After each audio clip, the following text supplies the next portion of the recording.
Hello, 8th class students. Today we will read first poem The Ant and the Cricket from the textbook of Honeydew, adopted from Aesop's Fable, जो कि एसिप्स की लोक कथाओं से ली गई है। जैसे पंचतंत्र की कहानियाँ हैं जिसके अंदर पशु पक्षी जो हैं पात्र होते हैं और पशु पक्षियों के माध्यम से कहानियाँ बताई जाती है और एक मोरल लेसन दिया जाता है। उसी प्रकार एसप्स की लोक कथाएँ हैं जिनमें पशु पक्षियों के माध्यम से एक मोरल प्रदान किया जाता है। Let us start the poem. A fable is a story. Fable means लोक कथा, स्टोरी कहानी। जो लोक कथा है वो एक ऐसी कहानी होती है often with animals as characters, जिसमें प्राय पात्र जो होते हैं एनिमल्स होते हैं यानी कि पशु होते हैं। दैट कन्वेज अ मोरल, जो कि हमें एक मोरल देते हैं यानी कि एक नैतिक शिक्षा या फिर संदेश प्रदान करते हैं। This poem about an ant, ये पोइम जो है एक चींटी के बारे में एंड ए क्रिकेट और एक झिंगुर के बारे में है। Contains an idea of far reaching significance. Far reaching होता है डीप, सिग्निफिकेंस मतलब महत्व, जो कि एक बहुत ही अति महत्वपूर्ण विषय पर या महत्वपूर्ण बिंदु पर विचार प्रकट करती है। Which is as true of 4-legged cricket as of 2-legged one, जो कि उतना ही मतलब 4 टांगों वाले झिंगुर के बारे में सच है जितना कि 2 टांगों वाले झिंगुर के बारे में है।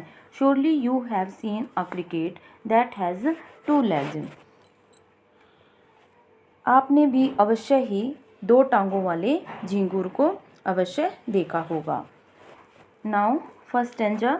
अ सिली young cricket accustomed to sing through the warm sunny month of gay summer and spring began to complain when he found that at home his cupboard was empty and winter was come.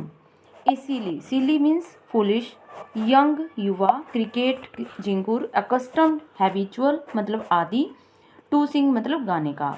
एक मूर्ख युवा झिंगुर था जो कि गाने का आदी हो चुका था। Through the warm sunny months of gay summer and spring, जो कि गर्मी में, sunny months of gay summer और प्रसन्नचित करने वाले ग्रीष्म ऋतु के धूप से खिले हुए दिनों में, एंड स्प्रिंग और बसंत ऋतु में गाता ही रहता था। मतलब स्प्रिंग सीजन में, समर सीजन में जब अच्छा मौसम होता था वो गाता ही रहता था। बिगेन टू कंप्लेन, उसने शिकायत करनी शुरू कर दी। व्हेन ही फाउंड दैट, जब उसने पाया कि या देखा कि एट होम घर पर, हिज कबर्ड वॉज एम्प्टी, कि जो उसकी अलमारी है वो बिल्कुल खाली है, उसमें खाने के लिए कुछ भी बचा नहीं है। एंड विंटर वॉज कम, और विंटर सीजन भी स्टार्ट हो चुका है। तो उसको चिंता होने लगी और वो शिकायत करने लगा। Not a crumb to be found on the snow covered ground, not a flower could he see, not a leaf on a tree. Oh what will become says the cricket of me. Not a crumb, crumb means रोटी का टुकड़ा, to be found on the snow covered मतलब बर्फ़ से ढके हुए, ground मतलब ज़मीन पर, बर्फ़ से ढकी हुई ज़मीन पर उसे रोटी का एक भी टुकड़ा नहीं मिला।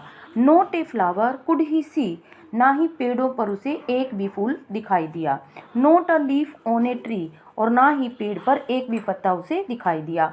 ओ what will become says the cricket of me, और क्रिकेट कहता है कि अब मेरा क्या होगा, क्योंकि जो गर्मी और स्प्रिंग सीजन था वो तो उसने गाकर बिता दिया और हार्ड डेज़ के लिए उसने कोई सेविंग नहीं की।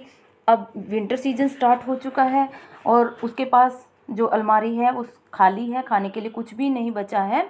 तो अब वो इस स्थिति में कहता है कि मेरा क्या होगा। एट लास्ट, और अंत में, बाय स्टारवेशन, स्टारवेशन होता है भूखमरी, एंड फेमाइन, फेमाइन होता है एक्सट्रीम स्कार्सिटी ऑफ फूड, यानी कि हैविंग नथिंग टू ईट, जब खाने के लिए कुछ भी नहीं बचता। मेड बोल्ड, अंत में भूखमरी और अकाल ने उसे निडर बना दिया। All dripping with wet and trembling with cold, बूंदों से तरबतर होते हुए, and all trembling with cold, और ठंड से कांपते हुए। Away he set off to a miserly ant, miserly ant मतलब कंजूस चींटी के पास। तो वो ठंड से कांपते हुए और बूंदों से तरबतर होते हुए एक कंजूस चींटी के पास चल दिया। टू सी इफ, यह देखने के लिए, टू कीप हिम अलाइव, कि उसे जीवित देखने के लिए, he would grant him shelter from rain, कि चींटी उसे बारिश के दिनों में आश्रय प्रदान करती है या नहीं। And A mouthful of grain, और भर पेट भोजन प्रदान करती है या नहीं, देती है या नहीं। He wished only to borrow, वह तो केवल उधार लेना चाहता था। He would repay it tomorrow, और वो उसे वापस भी कर देना चाहता था। इफ़ नॉट, यदि वे ऐसा नहीं करता, कैसा नहीं करता, कि अगर वो उस कंजूस चींटी के पास नहीं जाता कुछ खाने पीने के लिए मांगने के लिए, आश्रय लेने के लिए, he must die of starvation, तो वो भूखमरी के कारण अवश्य ही मर जाता। एंड सोरो, और दुख के कारण, तो वो दुख और भूख के कारण अवश्य ही मर जाता, अर्थात उसका मरना निश्चित था। Says the ant to the cricket, जो चींटी है वो क्रिकेट से कहती है, आई एम योर सर्वेंट, मैं तुम्हारी सेविका हूँ, एंड फ्रेंड, और तुम्हारी जो फ्रेंड हूँ। But we ants never borrow, we ants never lend, लेकिन हम चींटियाँ ना तो उधार देती हैं ना ही उधार लेती हैं। But tell me dear cricket, लेकिन प्रिय क्रिकेट मुझे ये तो बताओ, did you lay nothing by when the weather was warm for the cricket, not I.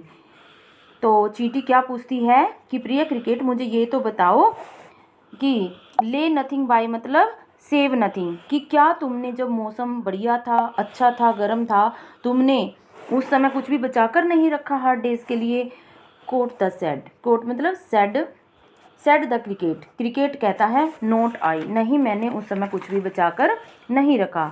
My heart was so light, उस समय मेरा दिल इतना हल्का फुल्का था, that I sang day and night, मैं सारा दिन और रात गाता रहता था। For all nature looked gay, क्योंकि मुझे उस समय सारी प्रकृति जो है बहुत ही आनंदित कर देने वाली लगती थी, और उस सुहावने मौसम में मैं सारा दिन गाता रहता था, दिन रात गाता रहता था।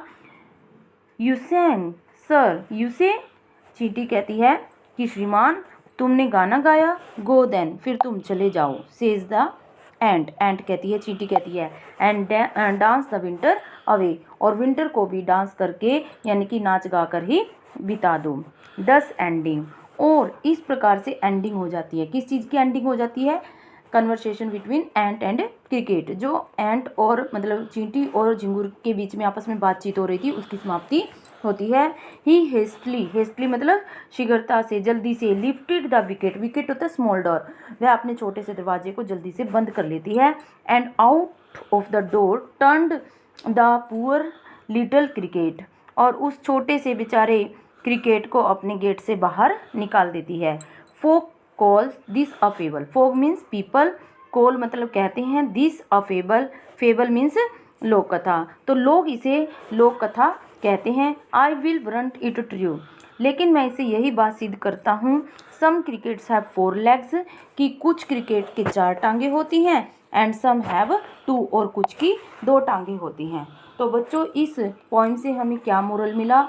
हमें इस पॉइंट से ये मोरल मिला कि हमें अपने अच्छे दिनों में, हार्ड डेज़ के लिए यानी कि मुश्किल दिनों के लिए कुछ न कुछ बचाकर ये रखना चाहिए, कुछ ना कुछ सेविंग ज़रूर करनी चाहिए हमें अपने हार्ड डेज़ के लिए, क्योंकि जो हम सेविंग करते हैं वो मुसीबत के दिनों में हमारे काम आती है।